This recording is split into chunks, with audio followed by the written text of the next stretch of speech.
Hello and welcome to my channel where we are making a gourmet tasting dessert using a box mix. And today we are making a delicious no-bake banana pudding cheesecake, so stick around while we make something boxed, but better.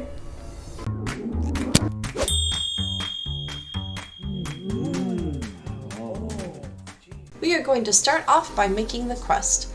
I am pouring in half a box of vanilla wafers into my blender and crushing it up into crumbs. By the time it was done, it equaled about 1 cup of crumbs. Then pour your cup of vanilla wafer crumbs into a bowl with 4 tablespoons of melted unsalted butter and mix together until your crumbs are completely moistened. Pour your crumbs into a 9-inch pie plate, then press them out firmly along the bottom and the sides. Once you are done, we are going to refrigerate it while we make our cheesecake.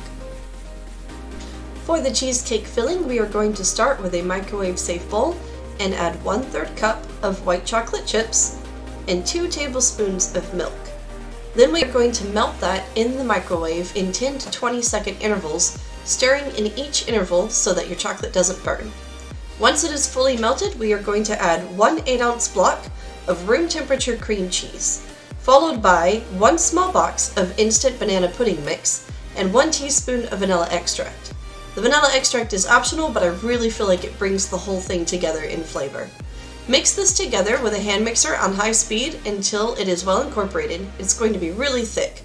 Then we are going to gradually add 1 cup of milk. I'm adding it about 1/4 cup at a time and mixing it until well blended. This step is important because the incremental addition and blending in of the milk will help to prevent any lumps from forming in your batter.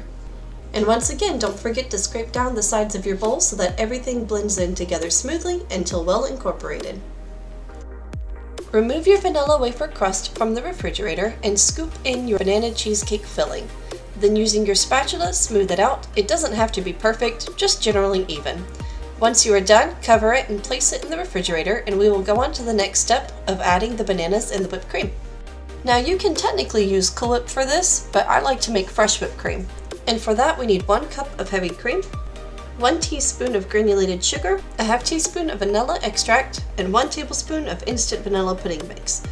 Then whip that together on high speed with your hand mixer until stiff. Once it's done, set it to the side while we chop up our fresh banana.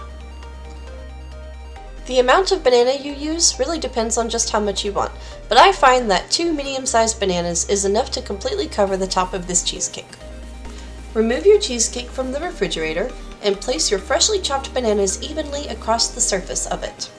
Remember, the amount of bananas that you want on top is really up to you, so if you would like a heavily loaded banana cheesecake, then you do you, friend. Once you're happy with your banana placement, scoop your whipped cream on top and spread it out evenly. It doesn't have to be perfectly smooth, it's still going to taste fabulous regardless. I personally like to use my spatula to give it a zigzag design across the top. And for a little extra decorative flair, I like to give it a sprinkle of vanilla wafer crumbs on top and then add 1 vanilla wafer in the center. Allow this to chill overnight in the refrigerator for at least 2 hours before serving. And here is a quick video of my practice cheesecake for those who love to see a slice of the final product. And there we have it, our delicious no-bake banana pudding cheesecake.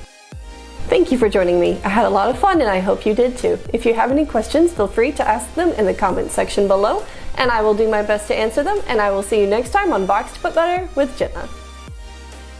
What is this thing again? Banana pudding, no bake. That's the word I'm looking for, no bake. Okay.